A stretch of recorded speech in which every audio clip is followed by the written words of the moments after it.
There was a joke that we just said there just before we went live. Maybe you guys got it, maybe you didn't. We're just going to wait a minute or two to have everyone come in. I apologize. We're running a little bit behind. 6 minutes behind us, 7 minutes now. It's not behind if that's normal. It's normal? Yeah, it's normal for us. It's true. Yeah. I can see the price tag on your mug there, Ryan. Every time you take... Oh, Yoda, baby Yoda. Yeah. What's it say? Okay, you have to work on your audio. Your audio is cracking in and out. See, this is why we start early, because Ryan's usually in his garage. We've lost our special guest. He just walked away. Oh, I'm back. Thanks for everyone in the chat joining us. We're going to start in 1 minute. I see we have the usual guests. We have Martin, Jason, some guy named Mother Frunker. We have Darren from Drive Tesla Canada, and we're waiting for more. It's not because of me that we're late, for the record. No. I like that you did change your FSD Beta Canada font. It's a little lower. Yeah, I had to recenter because there's so many people this week. Yeah. So I had to adjust it. Yep. Yeah, and you can see I copied your format. So for those who are listening, not watching, underneath all our videos, there's our names, followed by in brackets of... Yeah, you got to fix Ryan's. Of our social stuff. And so my name now is FSD Beta Canada. I'm getting it legally changed. Legally changed. Yeah. Ryan, you want to do a quick sound check to make sure we can hear you? Your audio's better? Sound check. Yeah, it sounds better. And I haven't heard you cut in and out. But we'll just monitor as we go on. No heavy typers. If you guys need to step away, like usual, feel free to step away. Just mute yourself and come back. And if you're not coming back, just let us know you're not coming back. Else we'll expect you. Okay. Let's start up. It is January 3rd. Welcome to the Tesla Talks podcast, everyone. It's a new year. Happy New Year. If I haven't said it to you guys before, if you haven't heard it, I'm one of these guys, just a little side note before I start the show. I'm one of these guys that I'll give you till like the first week into the new year, like January 7th, maybe the 8th. But after that, I don't want to meet you on the 10th or the 12th and you be telling me Happy New Year. Call me. I know Franklin's going to say I'm a Grinch for New Year's or something, whatever the equivalent of a Grinch is for New Year's. But it's just, sometimes, have you ever been where and tell me guys, you guys are in my panel, tell me, like, have you ever been like 3 weeks into January, sometimes into February, and someone meets you for the first time and they say Happy New Year? I get it. It into March. It's like, come on. It's like, I know you haven't seen me since last year, but there's no need to say Happy New Year all the time. Now that I know that, Dax, that's the worst thing you could tell me. Oh, yeah. Every time I see you, and be like, Happy New Year. It's going to be like December next year. Happy New Year, Dax. Oh, great. He's got a new hashtag coming, Dax. I know. to pepper the Twitter feeds with now. I would expect it this year, though. Yeah. True. Who knows? Okay. Just this year. Yeah, we have a packed panel with us tonight. Obviously, me here. I'm the boring usual person. But to my far... not my far, but no, to my right, or your right, my left, we have Franklin, Mother Frunker. Thanks for joining us, Franklin.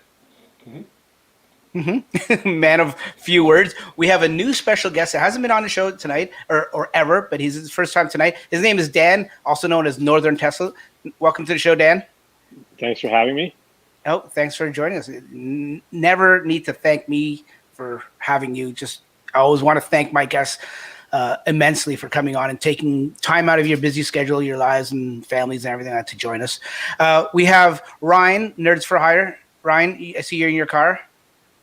Are you miming us again tonight? No, I'm here. You're here. Yeah, last that was his attempt at jazz hands. The jazz hands? Sure. Oh, so maybe. Can we go through Ryan's history of being on the podcast? The first time he was on here, car alarm. That's right. Yeah. The second time, his Wi-Fi disconnected or something, or his audio was like, forget about it. Oh, it was crackly. Yes, it was awesome. Yeah. Yep. Remember that? Yep. And third time's a charm is what they say. Or trouble comes in threes. No, there was an actual third time where, his audio was out. or his video. One of them was out, and Yeah. he just had to be an onlooker. Yeah. Is my So- audio for the whole time? Oh, see. Do you do tech stuff for a living?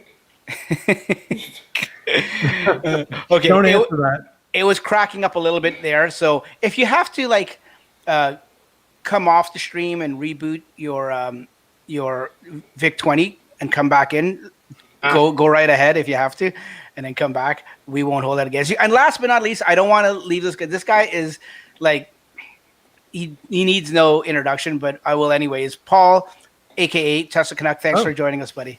Hey. You look around. Paul comes and goes every now and then whenever he can fit us in his schedule. And once again, Whenever my wife says I can when it's this late. well, I didn't want to tell everyone at home that, but That's okay. She's most likely not watching. One day, returns, we'll know why. one day, I want to get the spouses on. I think I told you, Franklin, about this idea. I want to get the spouses on one day, and we all talk about the. Sorry, what's that, Paul? So Ryan's eyes went. No. But I want to get all the spouses' take on Tesla and how we're, you can say obsessed. I know my wife calls it an obsession, but we know we're just, avid Tesla fans, right? Fanboys, whatever. But I want to also get them on to have their take on the Cybertruck and hear from someone that knows about it, hears about it probably every day, but has no interest in it, or maybe they do have an interest. So one of these days, I'm going to get the wives on, and we'll just pull up a chair right next to us. And I know my wife has a lot to say about it, so I'm hoping your spouses do too, or your other halves. So we'll do that one of these days. If anyone at home watching, don't take my idea. So you guys are doing good? Everyone had a good New Year's? Yeah. Heads and nodding. You guys heard all the Tesla news since the New Year's, all the stuff that we're going to talk about?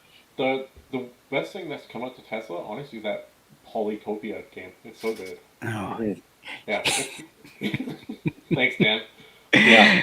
Yes, Dan Definitely Dan did. did a great video. If Yeah. you don't know how to play it, check out Dan's channel, Northern Tesla. He has a how-to video for old people with decks out there. Yep. I was gonna say.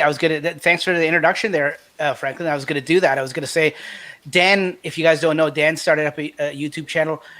It's in its infancy, but it's getting there, and the content that he puts out is great.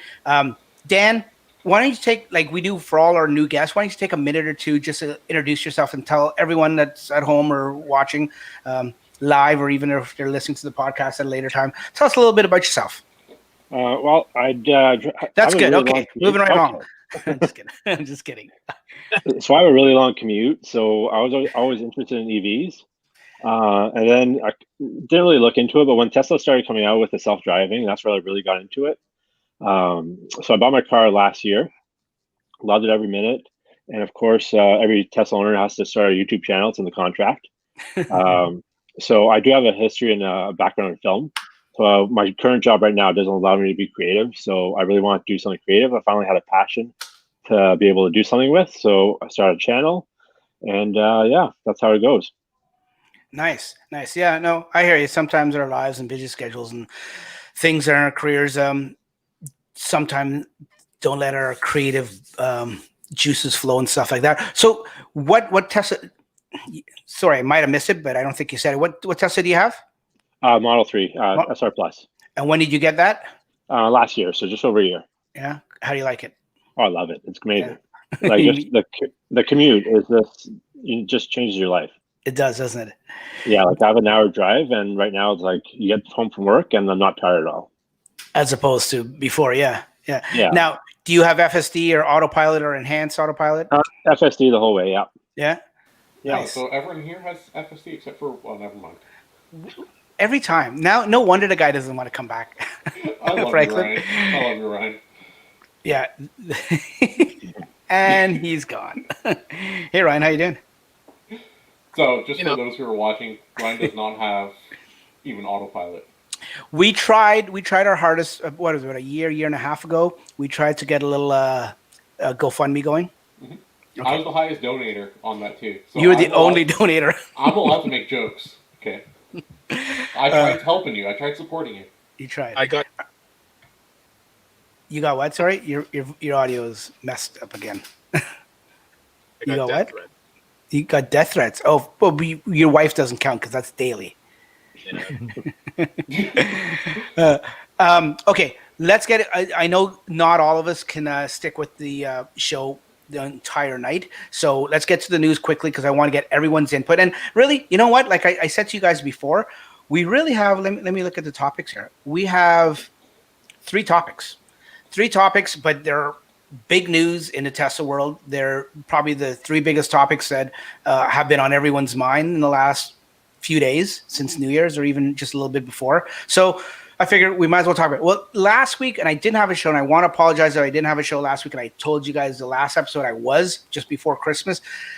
It's Christmas, and family and stuff like that happens, so I apologize if anyone was waiting for a show, both of you guys, but we didn't have one. So we're here now after the New Year's, and there was stuff with Apple, and I wanted to have a episode where we talked about that whole Apple rumor and how it just blew up into something huge. And maybe if we got time, we can talk about it a little bit tonight, but let's just concentrate on the three main topics that we've got.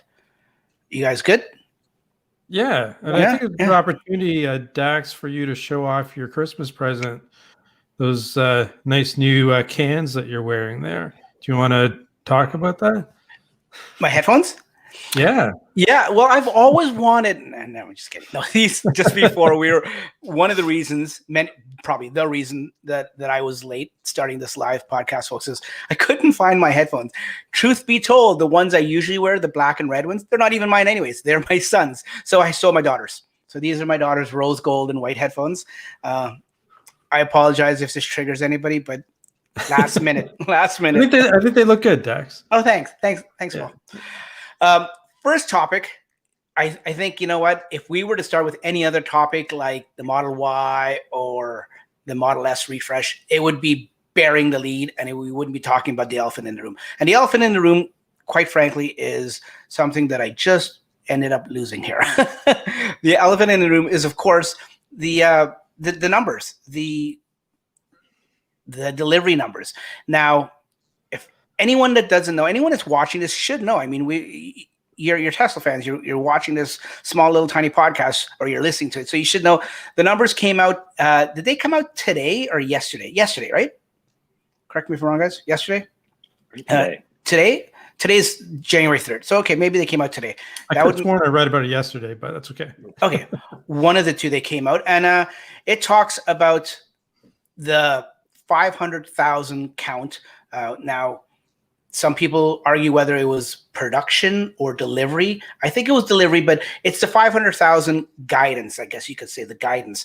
And Tesla did it, in my opinion, and this is where I need to talk to you guys about this, because there's some debate, and I've seen some articles today where they talk about, oh, Tesla failed, they didn't do it. And then other articles where it's more realistic, in my opinion, and you know where I stand on this already, just from that, is that some articles were more positive, saying, yeah, Tesla did it, 500,000. And the reason why there's controversy is Tesla was trying to, in case anyone doesn't know, Tesla's been trying to reach the 500,000 delivery mark of 500,000 for 2020. Keep in mind, there was a pandemic, a shutdown of almost 2 months, and they came up, the final delivery numbers, they came up, let me pull it up right here so you guys can see, and I'll go, anyone that's watching at home, I'll go full screen for you guys. This article, obviously, thanks to Drive Tesla Canada and Darren, puts awesome articles together. Here are the numbers. Now, production, the total production with all their cars was, pardon me, for this quarter, the last quarter was 179,757. That's production. Their deliveries were 180,570. So obviously, just like every quarter, there's a certain amount of cars that are in transit that don't get counted. They're produced, but don't get counted to the delivery numbers because they're in transit. So obviously, there was quite a few in transit from last quarter that were able to be counted this quarter because they didn't make as much as they delivered. So that would obviously tell you that's what happened. For the year, let's look at the year numbers, and I'm going to blow it up here. Both S and X and Model 3 and Y combined. I'm not going to break down the separate numbers for you, but total production 509,737. That's incredible that they manufactured that many cars in Fremont. We're looking at basically Fremont and Shanghai. The deliveries, and this is where the controversy comes in. Jump in there anytime, guys, if you want to correct me on something. But the deliveries, 499,550 delivered cars. So remember I said that 500,000? They were short by 450. But there's a big but here because, and play the Sir Mix-a-Lot sound in the background for all you guys that know what I'm talking about. The big but is that there is, some factor of error. And it's a 0.5% factor of error. So if you just look into that, you could say that they weren't, because I think it was Q2, the pandemic quarter, when they had the shutdown, they actually came in and when they actually did their earnings call from when they actually announced it, they were actually 0.2 more than they actually said originally. So when they finally do tally, because these are just estimates, it's a rounding error is what they call it, a rounding error. And if they count from the 500,000 or the 499,550, and they use the 0.5 rounding error, 0.5%, there could be a discrepancy either way of 2,500 cars. They only need 450. So 450 out of that 499. Go ahead. Sorry, I'm not so sure that it's a margin of error thing. I think that at the end of the quarter, they still have to go through a lot of the sales to determine if they can be counted, right? So there's criteria, there's accounting criteria, whatever Tesla's criteria is, as to whether they can count a car or not. So sometimes it's really obvious, right? The car has been delivered to the end customer and it's clean and simple. And then there's probably, this is where the 0.5 comes in, where there's some contracts that need to be manually reviewed to see whether or not they can be counted as deliveries. So I think I could never see this number going down. No, but I could see it going up, and I think it will by the time they actually officially release their Q4 results. No, you're exactly right, Paul. Yeah, you're exactly right. That's exactly what my point is. I can't see it going down because I think by the numbers that they initially put out today is erring on the side of caution, just being the worst case scenario type of thing. But you're right. To just make up those 500 or 450 cars to bring it over 500,000, they only need less than 0.1% of that whole, error of margin. And even so, I mean, there's a term that I always use a lot, and that's mouse nuts, right? Mouse nuts. So 500,000 subtract 499,550 equals mouse nuts. Yes. Right. Yeah. So in other words, it's so immaterial that de facto they made their goal, right? And I can't see how anyone would argue or could argue otherwise. It's just silly. Well, Omar made a good tweet, and this is when his Twitter account was active. He said, if your child comes up to you and says, "Hey, I'm gonna do a painting," and they paint some pictures and they're like, "Yeah, I'm going to sell these pictures," and they say at the end of the year I'm going to sell 1,000 of them, but in 5 years I'm going to sell 500,000 of them, and you're like, "Yeah, okay, it's your kid, right? You don't think they're going to sell that many." And 5 years down the line they sell 400, they sell 500 short of their 500,000 goal. Still extremely impressive from where they started. And I know I'm probably misquoting Omar's tweet incorrectly, but the whole premise is they're so close to it. Where does the 500 really make it or break it? The 500,000 is such a it's not a random number, but it's not. It doesn't matter, right? It's insignificant. It is. It's mouse nuts. Yes. Yeah. You have to factor in the pandemic too. Yeah, I think the only thing that matter is Wall Street. Yeah, and I want to hear what you have to say on that, because I know you're a big Wall Street or stock guy, Ryan. So let me know what you think about it, but I might need to cut you off because your audio is cutting in. Is it just me, guys, or can you hear his No, it audio? is. No, It is? it's Okay. audio, yeah. Try it again, Ryan, and if not, I'll stop you and see what you can do in the background there. But I wanted Ryan. I'm sure all you guys on the panel are big. I'll say I'm not, but I'm sure you guys are big stock guys and know way more than I do.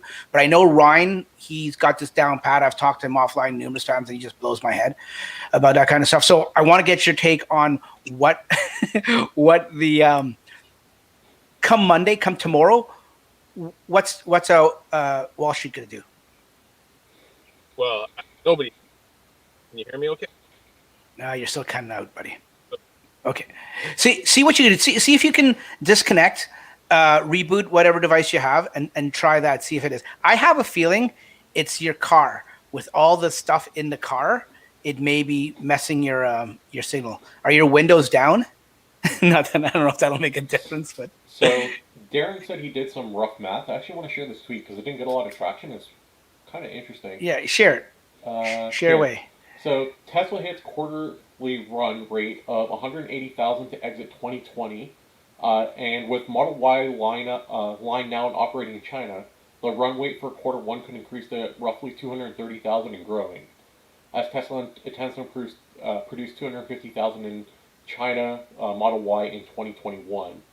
So 720K plus 250K gets them to 970K in 2021, before adding Austin and Berlin.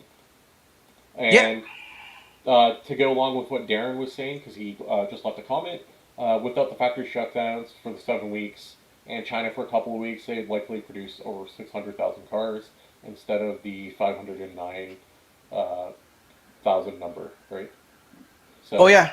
We like Dan was saying, the shutdown for 2 months. So if that didn't happen, Dan and Darren are exactly right. Who knows? And yeah, that's what I also wanted to get from you guys while we're waiting for Ryan to get back, see if his audio is any better. What do you guys think? Knowing the numbers now, knowing that they achieved 500,000, knowing that's strictly on Shanghai and majority Fremont. Keep in mind, and this will be our next topic. I don't want to jump the gun, but keep in mind that the Model Y just opened up in Shanghai, and the numbers so far in the last couple of days have been astronomical for their reservations. 100,000 in the first hour. In the first 10 hours or something like that. Something crazy. So and Berlin, it'll be a soft opening, and they'll take a while to ramp up, but that's supposed to be opening this year. So like Darren says, without Berlin and Austin, because hopefully Austin can get up and running and maybe trickle out a few cars before the end of the year, we're looking at almost 1 million. Like, I would have been happy with 800,000, and that's my take on it. But now seeing how Darren's put it into perspective, what do you guys think the numbers are for next year, if you had to guess? And no one's going to hold you to it, but we're all just doing a little friendly thing here. Let's see what the numbers can be. I think go 850. Yeah. Okay, Dan says 850. What do you say, Franklin? No, what were you, Dax? Over 800? No, I was thinking 800, but after Darren put out those numbers in the nines, close to $1 million. You know what? I'll say, because this is Elon, right? This is Elon we're talking about. He's gonna push. So I'm gonna say they're gonna do 1 million. Okay. I'm gonna sound crazy. So Dax is 1 million. Dan is 850. Paul? Man, it's just like, I don't know, voodoo science, but I'm gonna go with 749,000. Oh, you're playing the prices right, eh? $1, Bob. That's what I was just about to say. I'm gonna guess one car. 850 rules. You know, but we can't go over, Franklin. You got to remember, there's two sides to the equation, right? So there's how many cars can they produce, right? And then there's what's demand. So, I mean, you know, the hype tells me that there's probably still a lot of pent-up demand out there. We've got the Cybertruck, which may begin production towards the end of 2021, hopefully deliveries as well. But I'm going to be conservative. I'm going to go with the 749. Are you saying they have a demand problem?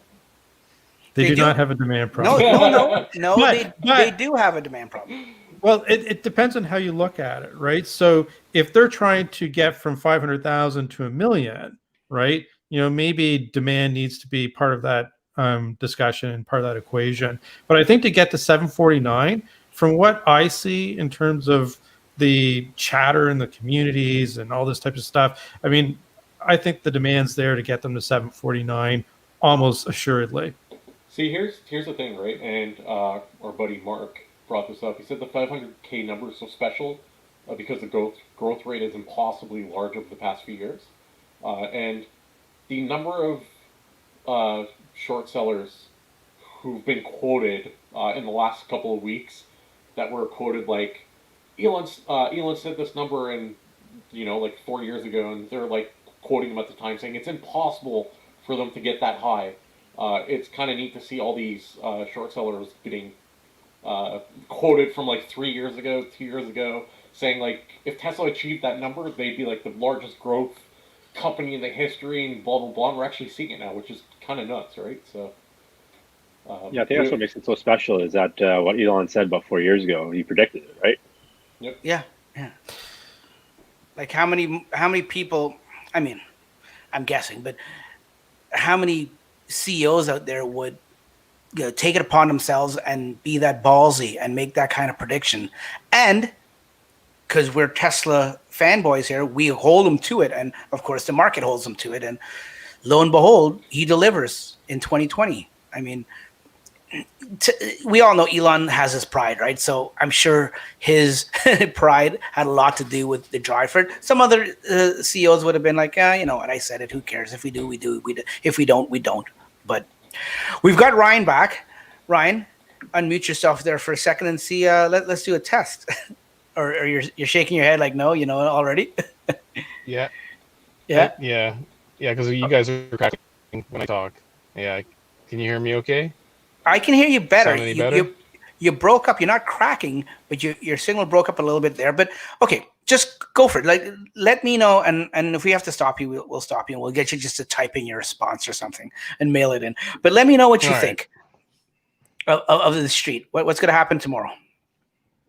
About well, I think it's very anal the way they look at things. So if you don't make the projected number, then they're gonna say that they didn't make it. So if you say you're gonna hit 500, but that's not what they're expecting anyways. I think Wall Street is actually estimating a lower number than 500,000. I think 500,000 is Elon's estimate. Yeah. Okay. But because Elon's been touting this, or because we all you see on Electric and you see on Drive Tesla Canada and all these other websites making such a big deal about 500,000 because we're holding on to Elon's every last word and every last tweet, we're making a big deal about it. Will they turn around and the analysts make a big deal about this? Like basically tomorrow when the market opens, do you see it going up or down?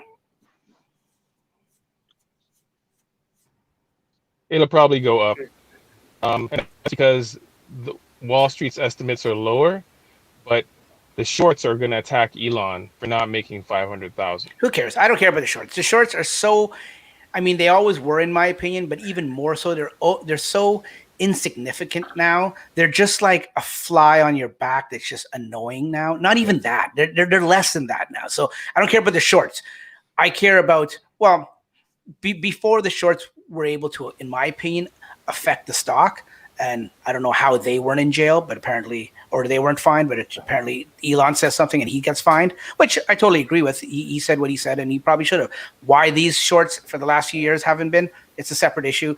But I don't think, like you said, they can't affect the stock now because they're so insignificant. But I'm just curious if, I want to get your take on it, whether you think it'll go up or down. And you say it's going to go up. That's good news. So from my experience, I think so. I mean, from my experience being a stockholder of Tesla, anytime they have good news, the stock goes down. Anytime they have bad news, the stock goes up.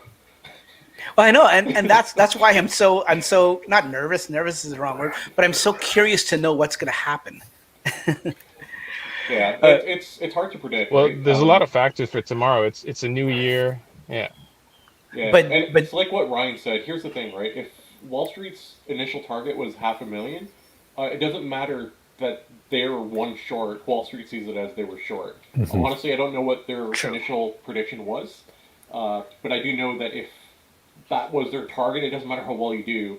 If you're out, you're out. Some good examples like Apple and Google had quarters where they're posting, $4 or $5 billion profit, and they were just short of Wall Street's target. So, price of stocks went down, even though they're literally profiting in the billions, right? Just because they didn't hit target, that's just kind of how it works, right? Yeah. So What? Okay, let me before we and we can keep talking about this as much as you guys want because this is big news. But if we are going to move on, before we move on, I want to hear from Dan and I want to hear from Paul. What do you guys? What's your take on tomorrow? You think it's going to go up or down? I think it's got to go down. Just because, like, look at Battery Day, how it went down right after, even though there was tons of stuff. And then the third quarter production. Earnings calls. Deliveries was record numbers, and it still went down. So I think it's just going to go down. I personally think, full disclosure, back in a former life, I was a financial analyst. Were you? I didn't know that. Yeah. But, like if you look at the what's called fundamental analysis, where you're looking at the actual financial statements, right? And I just looked it up so I had an accurate number. So Tesla's price earnings ratio is 1,398. By comparison, Apple's is 40.51. So if you're a fundamental analyst and you're looking at these numbers, right? And if I was, a betting person, I'd say that the stock's going to go down. But trying to predict Tesla and stock movement has been, a crazy science, because by any, I don't know if anyone out there has heard about the tulip bubble, right? But there was this tulip mania thing that everyone was buying up tulips or something back in the 1600s, I think it was, and then it just fell off a cliff, right? So at some point in time, I think there's going to be some type of an adjustment. And it's to me, it's a matter of when. So if anybody was thinking of buying today, I wouldn't say don't buy, but I would say, listen, this is your part of your portfolio. This is that 5% that you could flush down the toilet, because it can go either way. Is what I'm saying, right? Now, as a Tesla fan, I hope it goes, keeps going up. But as a financial analyst, I don't see how it's possible. that's the thing, right? Paul, where were you last week? You could have given me that advice. Here's the thing, Paul, you're right, because every single financial, like if you read all their financials, realistically it should go down, and I say that as like a massive fan holding shares. But they break every single mold or trend or whatever you want to call it. Every single way you should read stocks, they break every single mold, or it's such a unique stock. So I feel like it's one of those things that they're gonna I can see it being studied in schools, in years to come. Check out this stock, right? Look what happened here, because it's so unique. It's such a unique case study, right? Yeah, when they're teaching the stock market history, they'll be like, "This is what normally happens," and then they'll devote one whole subject or one whole day to the Tesla effect. But this is what could happen. I can just see it now. But no, you know what? Paul, I hope it doesn't. Go ahead, Ryan. No, that's I was going to say. So statement. I just looked it up, and Wall Street's Go ahead, Ryan. You're a little delayed, but go ahead. I was going to say, I looked it up, and Wall Street was actually expecting 174,000 delivered, and Tesla did 180,000. Oh, that's good. Okay. Well, you know what? Fingers crossed, and we'll see what happens. I mean, we're all speculating, and we're not experts here, but we're all speculating, and it's just fun. But Paul, you know what? I see where you're coming from, and it's very educated, especially knowing now that you've had a background in this kind of stuff. But I hope you're wrong. So let's move on. I was gonna say I bet you hope you're wrong too. Yeah. Let's bring up one last thing. What's that? Where was it? How much stocks you have? No, I'm not bringing that up. Okay. Don't forget, the China Model Y news could be a positive for the stock. And that was my segue. Yeah, there you go. That's exactly right. Thanks, Darren. Get you on the show and complete the the thing here. Yeah, that's exactly right. It could be if the analysts or the shorts want to make this whole 500,000 a negative thing. Well, you know what? We can counter that with the Model Y in Shanghai being now actually delivered and released. I mean, if I'm not mistaken, guys, the design web page was up for a little bit, and people were able to put in their orders and design it and stuff like that. But now that it's actually up and running and deliveries have started, yeah, I think I heard correctly, 100,000 in 10 hours. It was something crazy like that. So with the Model Y, there's some big changes coming in Shanghai. And as we know, anything that happens in Shanghai now, I guess it's a good test bed. And you guys tell me why you think it is, why it happens in China first, and then it comes to North America. Is it because their manufacturing prowess is so that they can adjust to change and adapt to change a lot quicker than here at Fremont? Like, before we go any further, tell me, what do you guys think? Do you think that's why they do it, or you think it's a smaller market and Tesla figures they'll test it out there first? Anybody? Well, I don't think it's a smaller market. Yeah. I think it might be less coverage than in the States. If they mess up in the States, everyone's going to hear about it, right? Yeah, true. I see what you mean, and maybe they can learn from their mistakes of if there are any in Shanghai, and they can bring it forward to where it really counts. I think because it's probably easier, faster, and cheaper to retool their factory there. Okay. Where they can actually implement the changes a little bit faster. Where it's easier to test something, you can implement the change faster, because then if it doesn't work, you can always go back. It's probably a lot easier, especially because the government there is very supportive of Tesla. So they're very supportive of, like, look how fast their factory went up. I think it was like record speed, right? So for them to like retool a portion of the factory, if they have to get permits or whatever it may be, you have to imagine they're able to do it a lot quicker in China, where they have government support, versus the U.S. Yeah, I agree. I agree with everyone.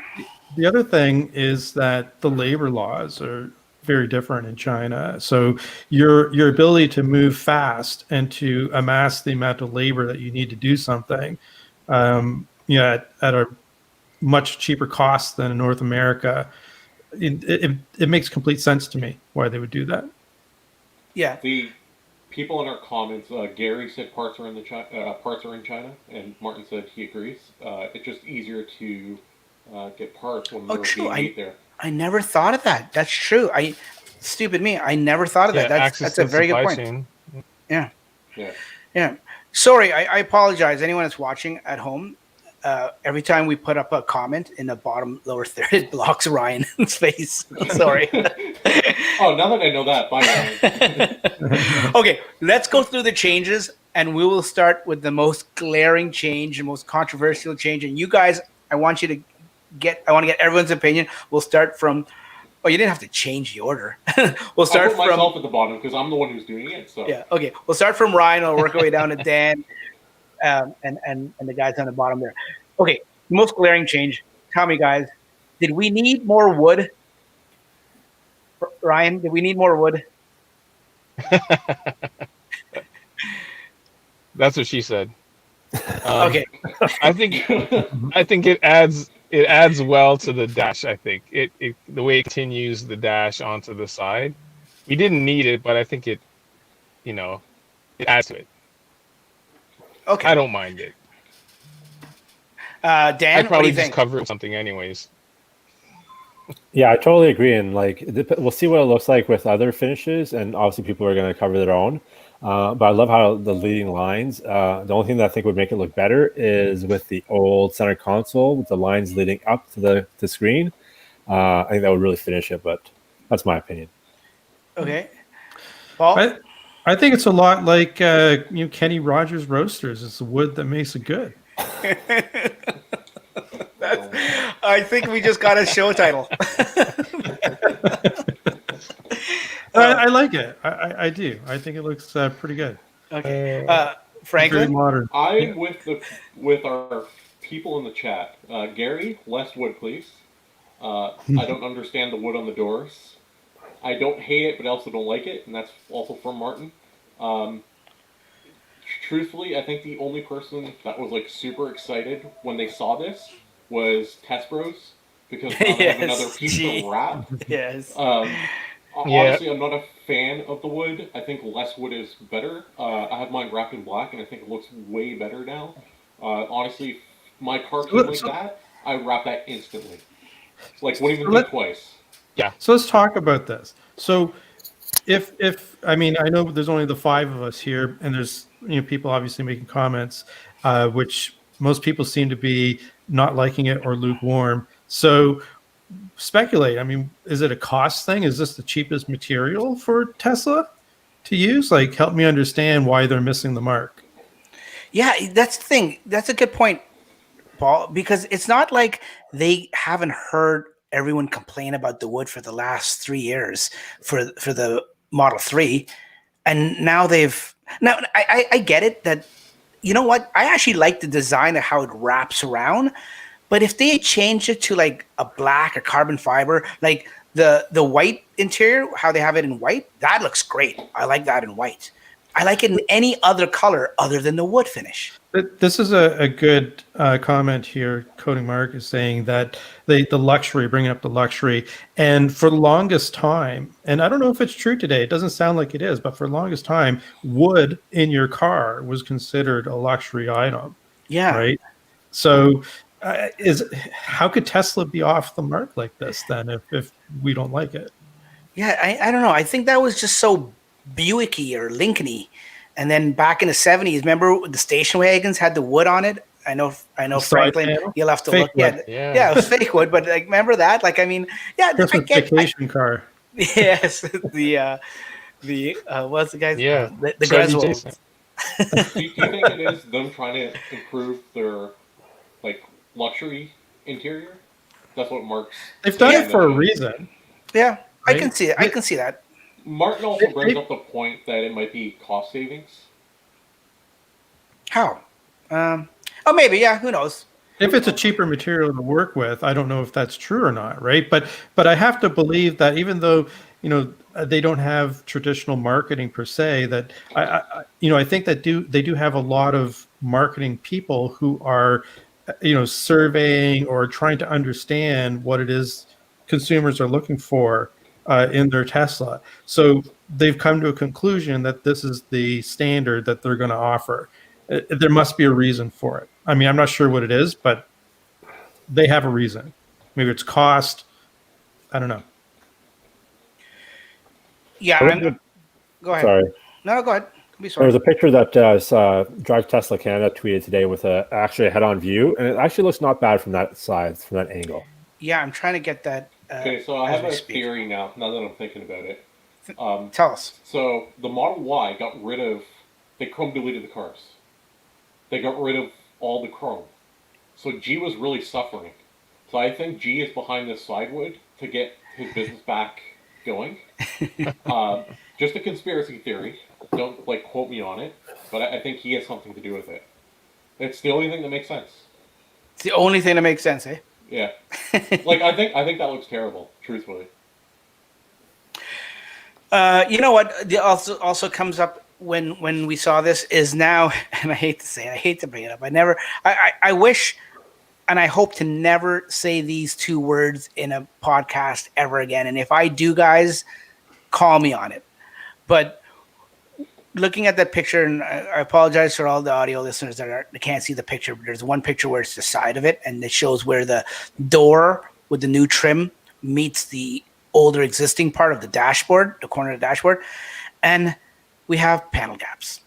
Yeah, there's a definite, there's a pretty big gap there. Yeah, and I get it. It's supposed to probably be there, but you know how Tesla is synonymous with panel gaps and that whole crap. So I don't know. Like, does this make a difference to you guys? Okay, so I'd like to see what the white would look like if with the white interior. I'm trying to find where it is with white. So keep talking. I'll find the white one for you guys. So I'm gonna throw something into the mix here. This would change my opinion of it. When I was at the auto show 2 years ago, I was looking at the EVs that they had, obviously, and the Honda Clarity had something like this, where the side door and the dash are actually connected.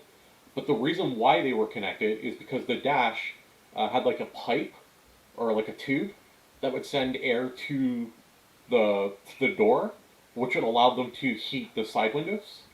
So it was like a functional reason why the dash was connected.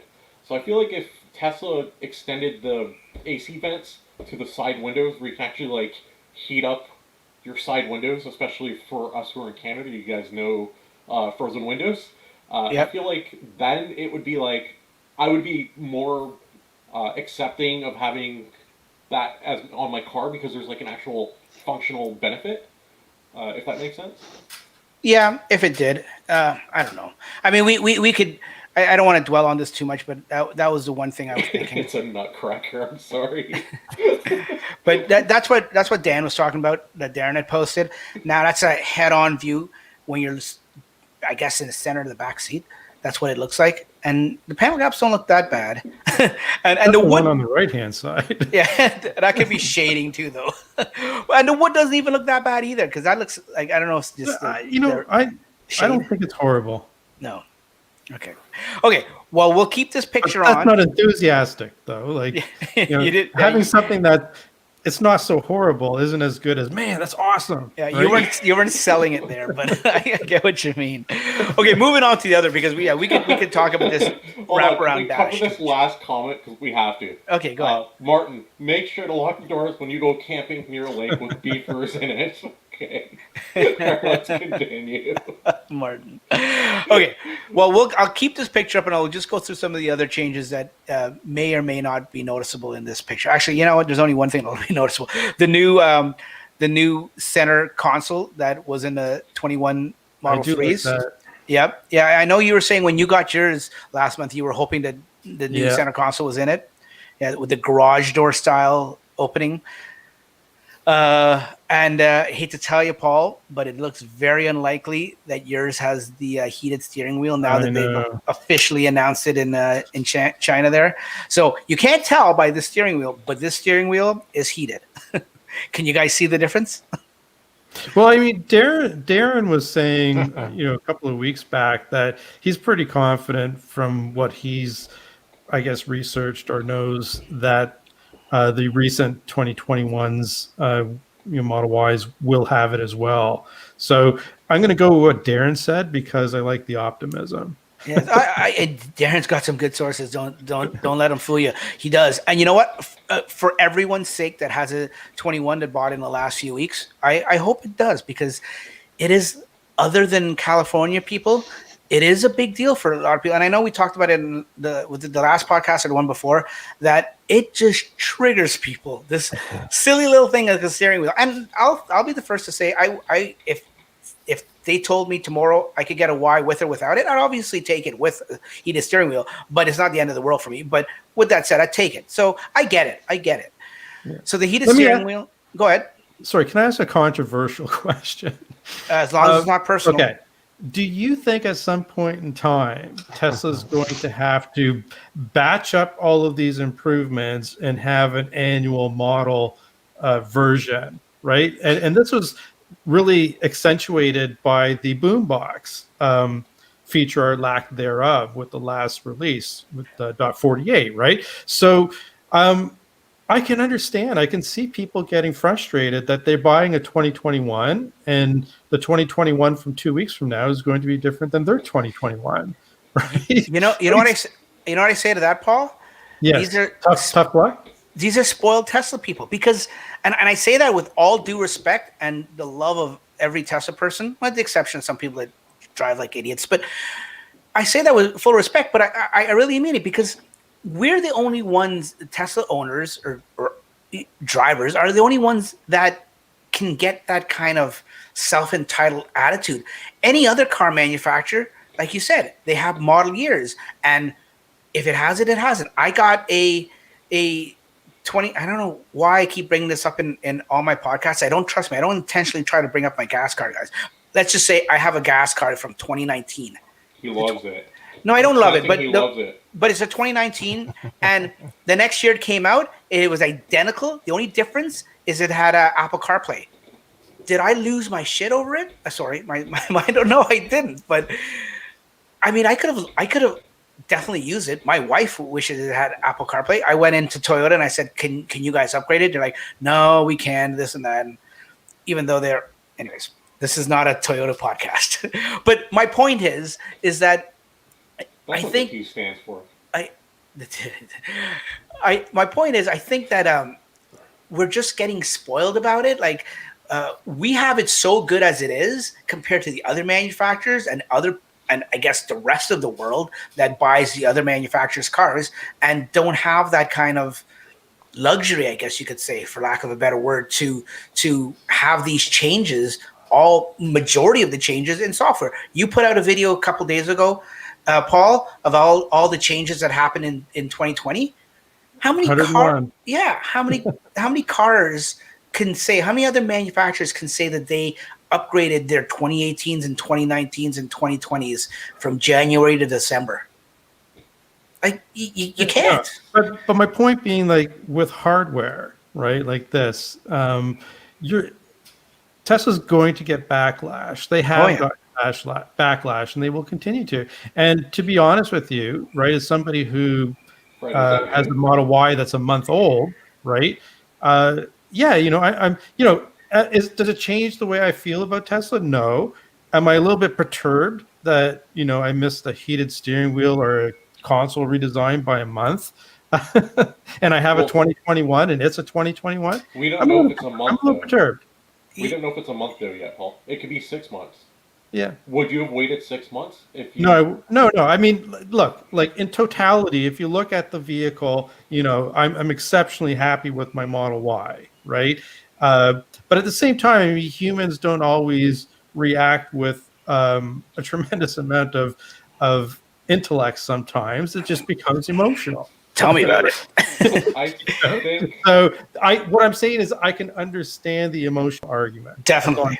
So I'm with Coding Mark. He said Tesla treats their hardware like software, iterative releases. I kind of like the approach that they make. And the reason why it makes a lot of sense, at least as a consumer, if I'm in the market of buying a Tesla, the car I'm going to buy today is the absolute best car they have for me. So it doesn't matter that, it's August and the new batches are supposed to come out in October. I'm ready. I can buy the car today knowing I'm going to get the best thing available, right? So for me, I think that's a positive in their favor. Obviously, there's the negative, like yourself, where you could have bought the car today and who knows, it could be next week they start rolling off the new Ys off the line, right? And it does suck. That's right, but that's what I'm saying. Like, that could be at least a perception problem or some kind of problem, right? Like it does, but there's a lot of advantages. I get the advantages. I'm a tech guy. I totally understand the advantages. Most people are not tech people, right? But I think here's the other thing to keep in mind, right? You and I, we follow Tesla religiously. There's a lot of people that are buying Teslas. Like, I have a lot of friends who have Teslas now who are not involved in the community, not involved in Twitter. They have no idea what, like, oh, cool, my car got an update. Like, they have no idea what's coming. They don't follow it like us. So even if Tesla comes out with this amazing new hardware improvement that they missed out by a month, chances are they're not going to know about it. Because a lot of the people that aren't the hardcores aren't following it like we are, right? There's not too many people who are saying, oh, the car went... Judging by the number of YouTube channels now, I'd say that most of the buyers are hardcore. No, I don't know about that argument, Franklin. I know what you're saying. Speaking of YouTube channels, real quick, I just want to give a quick plug. Coding Mark actually started one. Oh, cool. Yeah, so definitely check it out. He's a good friend of mine, and he has really good quality videos already. So cool. Better than me. So check him out. Now, I don't want to go down a rabbit hole with this discussion because believe it or not, there's still more features on the Chinese-made Tesla Model Y that I want to talk about. But while you bring up that topic, Franklin, of normal people like your buddy and stuff, and I just had a buddy on the 30th get his Tesla too, and he's a normal guy. He wasn't into Tesla before. I don't know how much he'll be into it. our buddy Brian from I1 Tesla did a video last week talking exactly about that, basically about what he wants to see better. And I think Marquez Brownlee did a similar video, what Tesla needs to improve on. And service was one, and the fit and finish was another one. And Brian brings up a good point in terms of, you know what, we're all, you know, early adopters and Tesla fanboys and stuff like that. And we get annoyed by the little fit and finish things here and there. Some of us more than others, and some of us reject our deliveries and stuff like that, and some didn't. But as this gets more popular, which Teslas already are as we see it, and it gets more into the mainstream and normal people, and I say, and this is lending borrowing a term from Brian, because let's face it, we're not normal car people, we're Tesla people. But as more normal people start buying these cars, Tesla either has to pull their socks up and fix a lot of the stuff that they're lacking in right now, or they're going to suffer because the word of mouth for these normal people, if it's bad publicity or bad comments, it's going to hurt them down the road. I feel like that's the big thing. That video, Brian I1 Tesla's video is really good. Yeah. I feel like the stuff that's going to hinder them more so than the hardware is communication and service. Service, yeah. Yeah, those are the two things that's going to hurt them, right? We're early adopters. We pay a premium, and we'll accept more faults than others. But other people aren't going to be as receptive. And I don't think someone's going to say, oh, you know, I should have got my car 2 weeks later for a heated steering wheel. I think they're going to say, hey, my car's in service for 6 months. I can't talk to anyone at Tesla, and there's no one to call. No one wants to help me. And I'm at the mercy of a service center who's basically SOL, right? And I feel like that's, you bring a good point. I feel like that's the biggest aspect where Tesla is failing, is definitely communication. And I guess it kind of falls into the whole hardware upgrades too, because if they communicated better, but at the same time, you don't want to, if you're in Tesla's position, you don't want them to say, hey, we're coming out with this new improved car, wait 2 weeks, right? It's tricky, right? Yeah, it is. It is. Anyone else want to say anything else about it before we just touch on a couple other things that in the Model Y? Dan, Ryan, yeah, you got about a 6-second delay. Ryan, you want to say anything, or you want to continue? I'll just No, go ahead, continue. just with the customer service. I had a friend who recently had a delivery and had an awful experience. I'm not sure if that had anything to do with them trying to push the 500,000 deliveries, but he could have walked away. But he's obviously a Tesla fan and held with it. But if that kind of customer service stays forward, then they're gonna have a hard time with normal people. Yeah, I agree. Yeah, my buddy that picked it up in Niagara Falls, he said it was flawless. And I said to him, it's funny, I said to him before, I told him about the checklist and everything. I said, are you very picky about panel gaps and like the little things lining up? And he goes, yeah, damn it, I am. I'm like, oh God, oh no. I said, is it too late to not get a Tesla? But he said it was perfect. He got he got an SR Plus Model 3, and he said it was perfect. That was my experience, because when I got mine, it was like every week they were like, oh, the company's going bankrupt, they have to produce 5,000, all the cars are coming off the line, they have massive panel gaps. So I brought the checklist to the delivery of mine, and I went through it, and my car was like perfect. There was nothing really to complain about. And I was like, wow, this is great.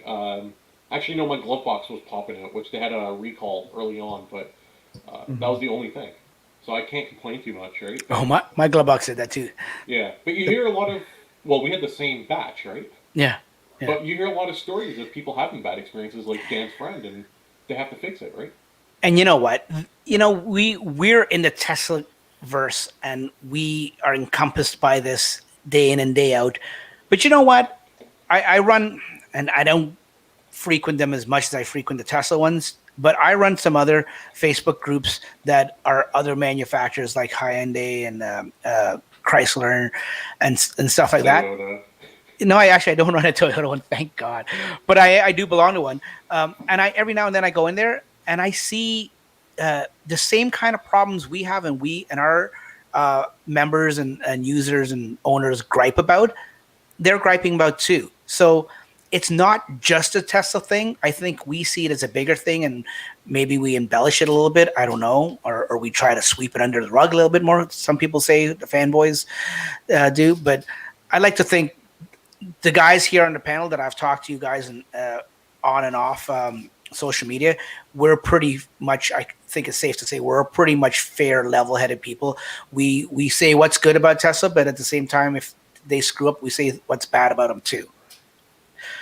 So, okay, we've talked about the Model Y long enough. Biodefense mode is coming to the Model Y. I said the heated steering wheel, right? Yep. What else? Oh, now I'm drawing blanks. The center console. There's one other big thing that I'm missing. Help me here, guys. There's one other thing. Anyways, when I remember it, it's coming. Oh, the price change. They knocked the price huge off in China to what when they first had it on the designer page in China to when they're actually now selling them. They knocked apparently, and I don't know how this equates, but the equivalent of 30,000 Canadian off it, which is like 20,000 American. But apparently they're able to do that because they want to bring it in line more with the competition that's in China, like the Neos and stuff like that in China.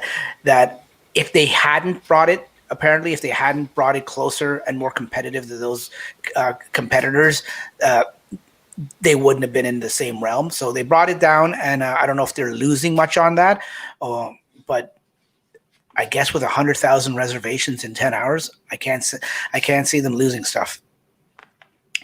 It's amazing, Franklin. Whenever you mute yourself there's this background hum. I don't know if anyone else, if the listeners can hear it, but it totally goes away. And I think for a split second till I look at the screen, I think I've lost you guys because I hear nothing out of my headphones. But it just goes to show you the other guys are in such quieter rooms. Moving on. No, I didn't bring it up in a bad way. If it came out the wrong way, I wasn't trying to say that. But let's get on to our last and final topic, and then we'll have some fun after that. Not that we're not having fun, but you guys ever heard of there's a car before this one? The Tesla Model Y. Yeah, sorry, I have the Y on the brain. I totally ruined that joke. Tesla Model S. You guys heard of the Tesla Model S, the old thing? You guys heard about the refresh, the rumored refresh and everything? Well, it may be coming to pass. There's some pictures, and there was even a small video. I think the guy's name is Ryan. He's got a YouTube channel called Kilobyte or the Kilobytes or something like that on YouTube. He was driving behind. Oh, first it passed him, and then he made a U-turn. Of course, this is in California. It had manufacturer plates on it. He turned around and took a couple shots of it with his dash cam and his cell phone. And here it is. If you guys are watching at home, here's a picture of it, the famous picture. Now, it's said to be wider, and the fenders are flared out a little bit more to maybe possibly be the plaid motor or the plaid mode Model S. Before I go any further, before I talk about this anymore, do you guys chime in whenever you want? Do you guys see any difference? I don't know the Model S enough other than getting it for a loaner every now and then. I don't study it that much. So I don't notice the difference. Do you guys notice any difference? It's not just you. I was actually reading this on Reddit, and the number of people who are commenting, like, how do you know this is the plaid? What's the difference? Unless you have them side by side, it's extremely hard to actually tell the difference. Yeah. So it is wider, but unless you have them side by side, it's almost impossible to tell. Okay, cool. So it's not just me. I can see the rims are different. Those have more arachnid rims, and when I say different, they could just be the arachnid rims. But apparently this is rumored to be the new one. But you know what? Could it not just be that they know they're going to be putting this out on California roads as testing vehicle? Could they not just have put the original shell of original Model S over top and everything under the hood, so to speak, for lack of a better word, and inside the interior could be different, like as just for testing? These leaks for companies, whether it's Apple or Google or whomever, are free marketing, right? Free advertising. Absolutely. Right. So I this could very well be the refresh. I don't know. I don't know the S well enough. I think that a lot of the big differences for the S and X refresh are probably going to be on the interior, and the design language is probably going to be closer to the Y and 3 than what the S and X have today. So it could be that there's subtle changes to the body, but big changes on the inside, and we can't see the inside. So Someone Am I the only had one who wants single screen? Go ahead, Dan. there was a picture from right behind the car was right in front of it, and I guess someone kind of zoomed in and may have seen a horizontal screen, like just a reflection of one. I'm scrolling down to see any more. I don't know if I think it was on Twitter somewhere. Okay. Well, here's what you're talking about, Franklin. Here are the side by sides. Yeah, and like I said, it's hard to really tell unless they are. Like obviously rims and stuff like that are different, but Yeah. And the Chrome delete. yeah, and Chrome delete, but yeah. yeah, Oh, well, you know what? Even if they The don't change diffuser. the diffuser, if they don't change the outside, the exterior too much, other than the Chrome delete, I think it's safe to say all the cars are going to Chrome delete now. Now that Tesla's woken up and realized it's 2021 and nobody likes Chrome anymore, and they've gone to the matte black. Yeah, like Paul says, I have a feeling that majority of the stuff is going to happen on the interior. It's you know what? I put out a video a few weeks ago talking about the Model S potential refresh at the time when the rumor was, or not even, it wasn't even a rumor. It was a letter from Tesla saying that to all his employees that was leaked about the line shutting down for S and X for like 2-3 weeks, and it's going to open back up January 11th, which is a week from tomorrow. And so many people said, "Oh, you don't know that." One person said, "Oh, I work at a Toyota plant. We always shut down the line around Christmas time. You're reading too much into this, too much into that." And I'm like, "Okay, we'll see." I was never saying it's a sure thing, but it's from what I know of Tesla and the track record of when they do shut down for regular maintenance here or there, they've never shut down for a 2-3 week period. Never, especially when they're trying to put out numbers like this. Again, as a betting person, I would say they're likely retooling during this downtime. That'd be my guess. Yeah, it's. I don't want to say it's common sense. It's a no-brainer, but I can't think of another better way to phrase it. But it's the writing's on the wall. I mean, I don't know if the people that are arguing with me a few weeks back, if they were just resistant to change, or they didn't want to change, or they just didn't want.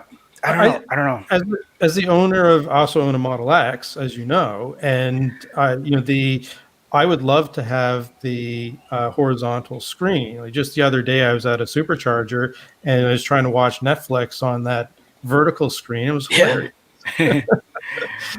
So I for one would really welcome the similar design language as the Y and 3 in the S. You guys want one screen? I would still like to have, and rumor has it that it'll still have a driver's binnacle, screen, right? So I think that's really important myself. I mean, I would love to have that in the Y, R3, just kind of like the Mach-E a little bit, right? See how they did it in the Mach-E? I mean, yeah. See, it's funny because of for my personal use case, having one screen off to the right makes a world of difference to me. So I really hope the Plaid S has a single screen, and I'll actually cancel my Cybertruck order and go with it instead. But it's the single screen that makes like a world of difference to me. So I actually really, really hope that they go like full out 3 and Y on the S and X internal interior refresh. That's what I'm hoping for. I think they will. I don't see why they won't. I have a feeling they will, just like Paul says, but they'll also keep the center part instrument panel just as more of a, because remember they're higher end cars, right? More luxury and stuff like that. Would you, being an owner of an X, Paul, if the refresh came out this week or whenever, it doesn't matter when it comes out, but if it came out and it looked awesome and it was just an interior, would you think of trading in? Well, if I had more bags of money, I swear. Well, I can get Franklin to give you some bags of money. Okay, if you could do a retrofit, would you do it? A retrofit. No, I wouldn't do a retrofit. But anyhow, I have another commitment, so I have to drop. Thank you very much for having me again, Dax. Thank you, Paul. Thank you very much for having us. Before you go quickly, in 10 seconds or however long until you have to go, where can people find you? Oh, YouTube. So youtube.com/Tesla Canuck, Twitter, twitter.com/Tesla Canuck. Just about any social media /Tesla Canuck. Watch all his videos, folks. He has some awesome, thought-provoking, well put together content. He's going to be 15,000 subscribers this year. Oh yeah. Before we know it, he's going to be up See you there. later. I appreciate it, guys. See you, Paul. Thanks for coming. See you later. Okay, bye now. And then there was 4. And now we can all go back to the center of our screens. Okay, yeah. So the reason I asked Paul there before you have to go because he's got a Model X, and I have a feeling that the X might be the least out of the two, out of the S and X, that will get any kind of change because it's newer. You know what I mean? And for them to change it exterior and redesign all that kind of stuff, I think I mentioned this before, like the Falcon wing doors and all that. I mean, I can't see them going through that hell. And I can't see them going away from the Falcon wing doors. That's one of the biggest selling points of the X. So I don't know. Would you guys buy an S if money wasn't an object and it refreshed nicely? Yeah, I think if the screen went horizontal, I think definitely, and probably it'd be nice if it was actually still integrated into the panel like it is now, just to differentiate it from the 3 and the Y. That would definitely be nice. Who was it? There was somebody on Tesla that was asking Elon. I forget who it was. Some pretty big Tesla Twitter person on. He said, "I like the refresh, but just don't put the horizontal screen in there, and I'm all for it." And then Elon just winked. And that's another thing. That's another writing on the wall that we know it's coming. Elon just winked. Like I think it was Galileo. Oh, it was Gally. Yes, it was Gally. Yes. He doesn't like the horizontal. He likes the vertical layout. So I don't know. Here's my dilemma. So when I did my hardware upgrade on my 3, I had that S for the day, and I kind of fell in love with it. Like, I had the P85D and it was fully unlocked and such a great driving experience.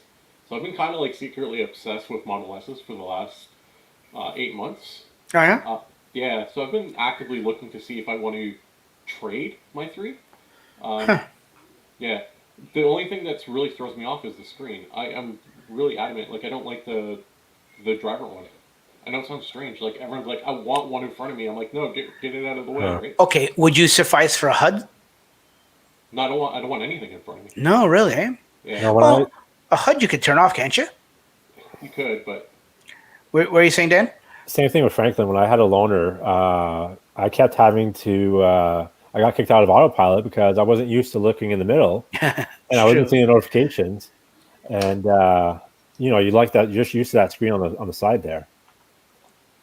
well, mine's mostly like vision related, right? Because like lights at night bother me in front of me, and like I don't know, it's just better not having them. Huh. Okay.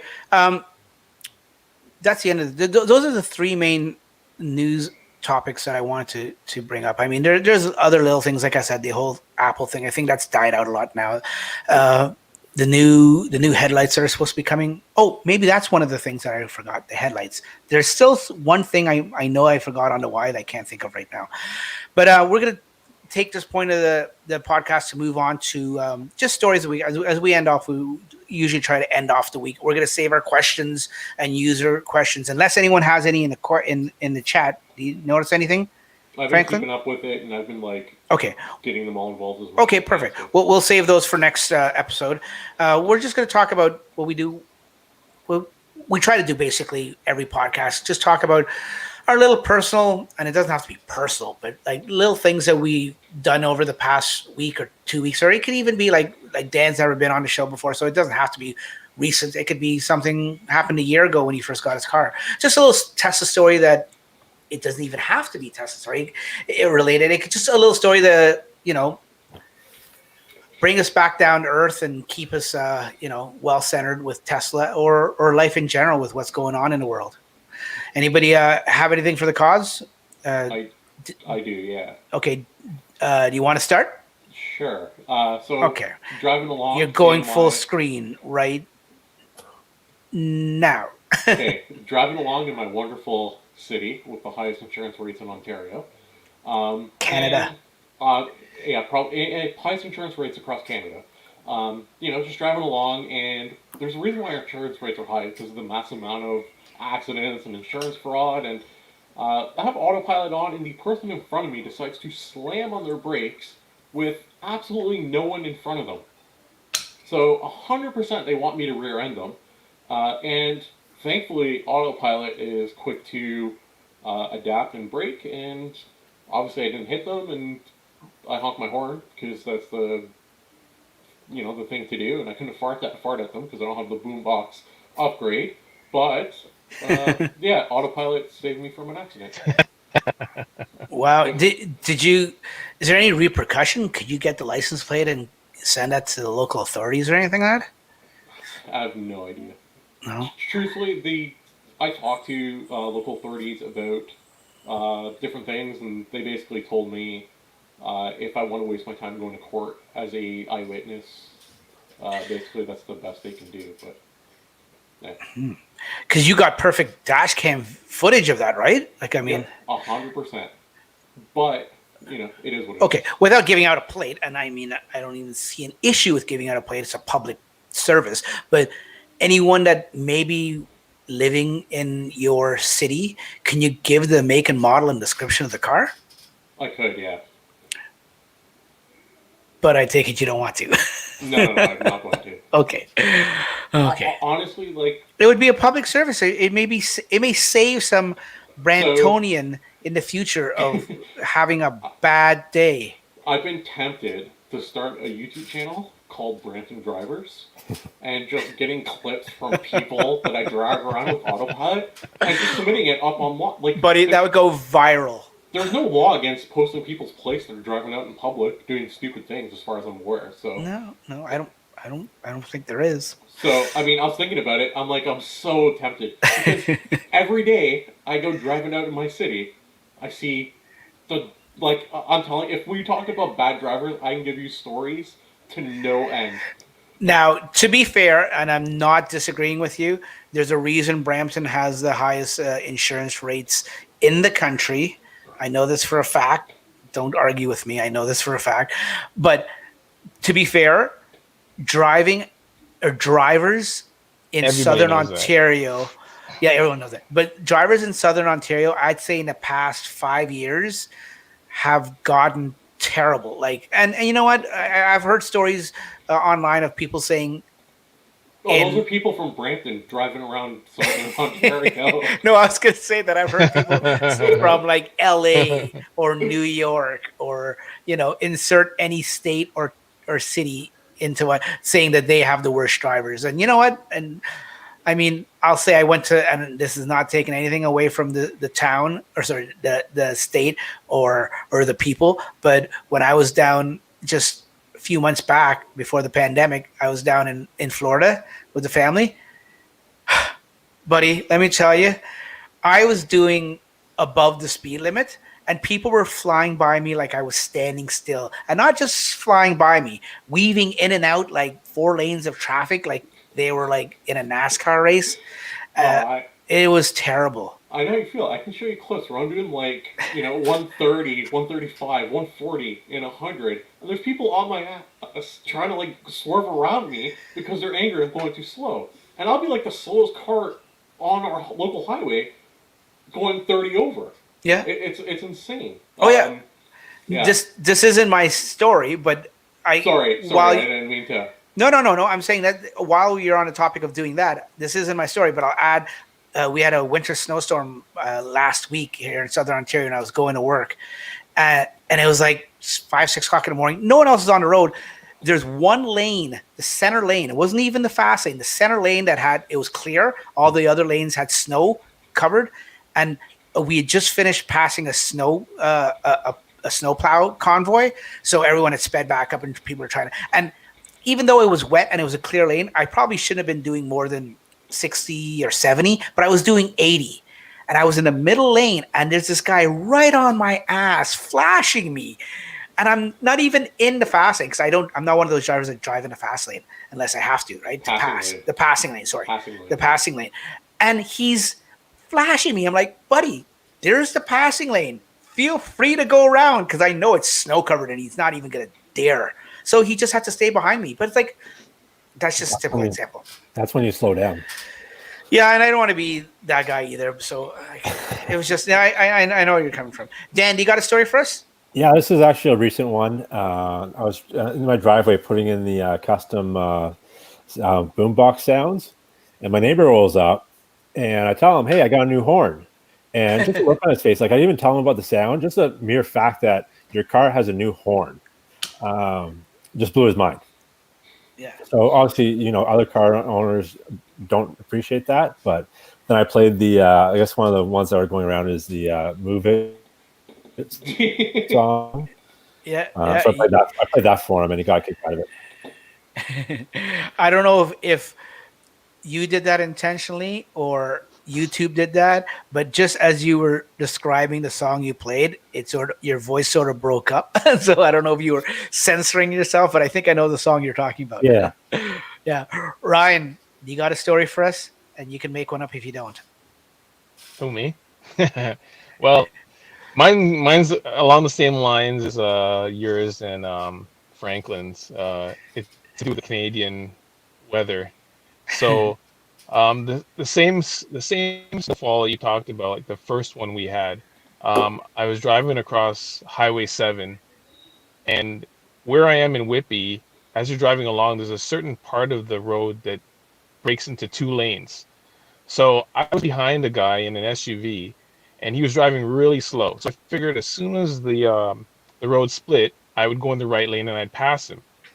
So as soon as I did that, and I started to speed up beside him, I realized the lane wasn't plowed, but I was already beside him. So I was, at that moment, I had no snow tires on, and I was terrified. And I was trying to pull ahead of him, and the guy sped up. Like, he didn't want to let me in. And I, honest to God, thought I was going to end up in a ditch. And eventually, after spraying him with tons of snow, he let me in. But that was the closest call I've had to almost like running into the gutter with my car. Wow. Do you have snow tires on now? Because that's what I took from this story. Yeah. Good. Well, the car handled well. Like, I felt it like move a little. But yeah, just there's a little delay there with Ryan and us. But yeah, Ryan, if anyone at home, Ryan's got a rear wheel drive just like Franklin. Actually, all of us, we all have the single motor rear wheel drive. So no, am I right, Dan? Or do you have the performance? Why do I keep thinking you have the performance? I've asked you this before. I wish. Yes. Okay. Now my story, I hate to say it isn't Tesla related, but it has to. It's a Toyota story. No, it is snow related, but it's more speaks volumes of today's society and maybe what's going on in the world. And I could say that it's where I live or the province or the country I live. But I'd like to think that it's worldwide. We're all stressed out from this pandemic and what's been going on for so long. Long story short, like I said, it's unrelated to Tesla. I was trying to sell. I've had it in my garage, this small snowblower I've had for probably like 3 years or even longer. That my mom had it and she never used it. She gave it to me. I used it a couple times and I just never used it. I ended up buying an electric snowblower, which is much better, quieter. This thing, even though it worked good, it just, by the time I finished using it in the wintertime, I come in and I smell like gas. Like the gas fumes was nauseating. I'd have to have like 3 showers just to get it out of off my skin and off my clothes and everything. So I never use it. So long story short, I wanted to sell it. I'm like, I haven't started it up in a year or two. It's gas. I don't know if it's all gummed up and everything. So I didn't even try to start it. I put it on there, took a couple pictures. I put it up on a Facebook Marketplace for $100.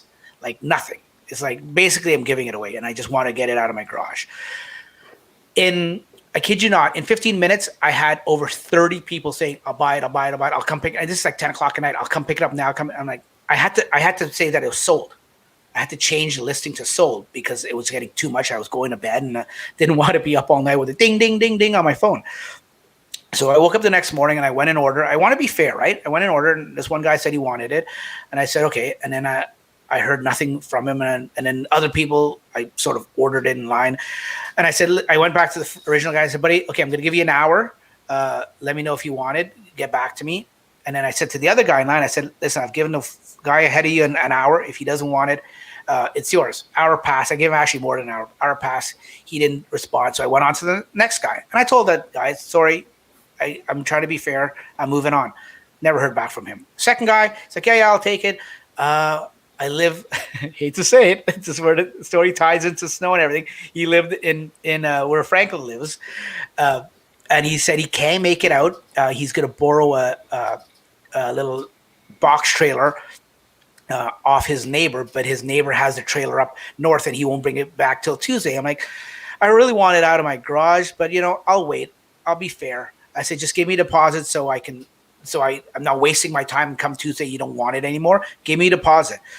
He's like, sure, no problem. I said, okay, just EMT me the money, email transfer me the money, the deposit. He goes, what? He didn't know what money transfer was. So I'm like, okay. He goes, if you're in Brampton, you can come pick it up. I'm like, no, I'm not in Brampton. I'm not coming all the way. Brampton for me is about half an hour distance, and I wasn't willing to drive that. I had too much stuff to do today. So back and forth. I even made arrangements to see if I could get a friend of mine. I tried not to put him out, but I said, I realized he lives 5 minutes away from this guy. I said, can you go and pick up the money from him for me, just so I could hold it?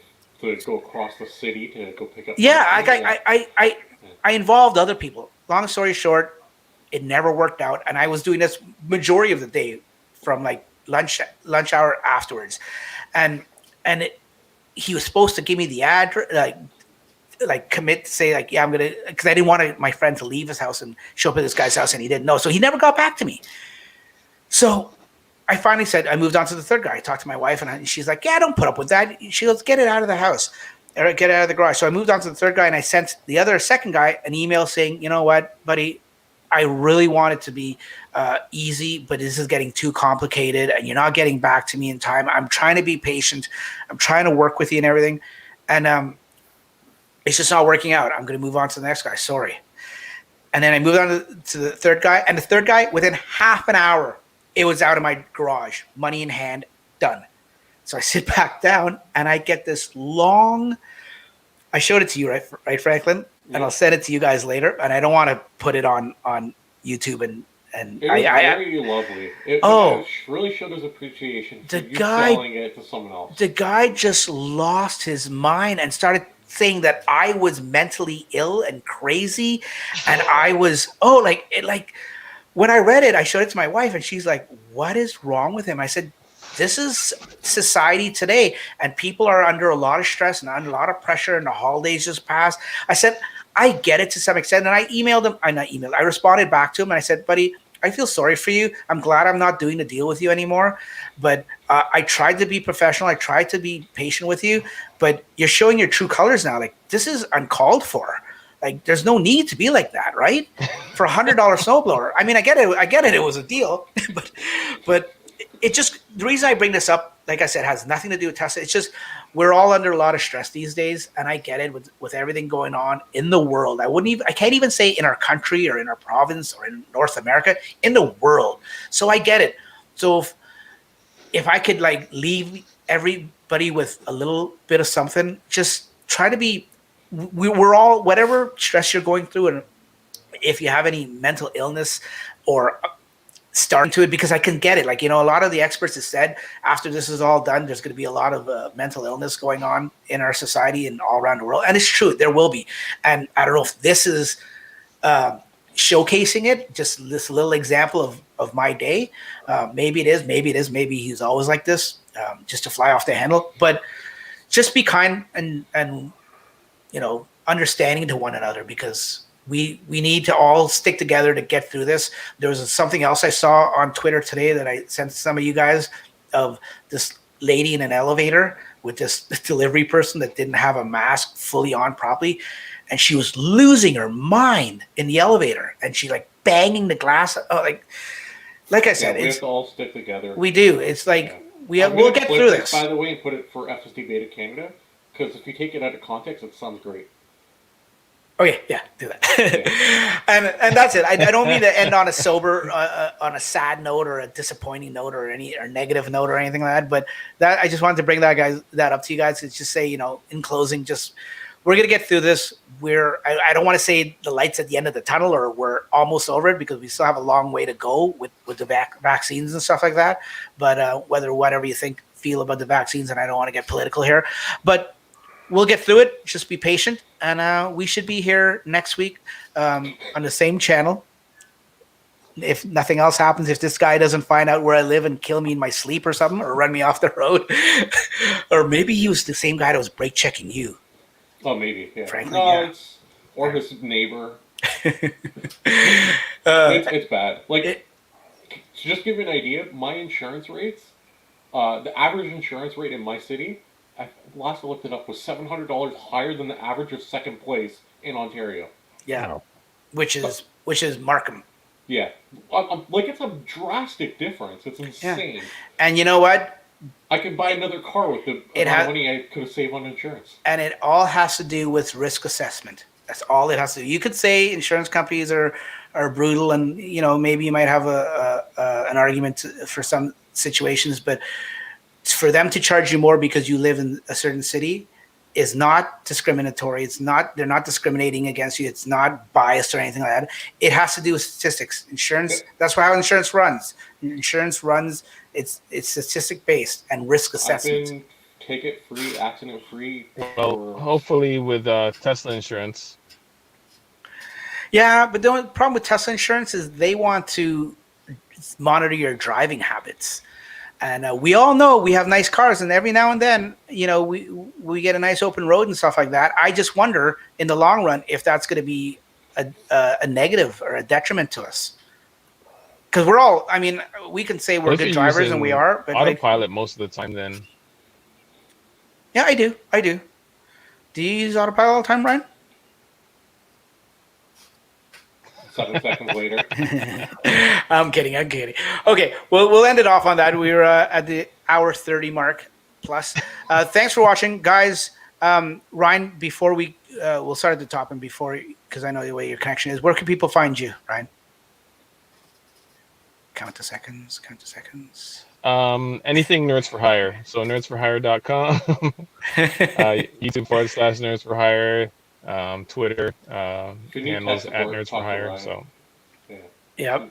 You need tech support. Talk to Ryan. Yeah. Don't let this deter you. No. This is. I like I said, I have a feeling it has to do with the car.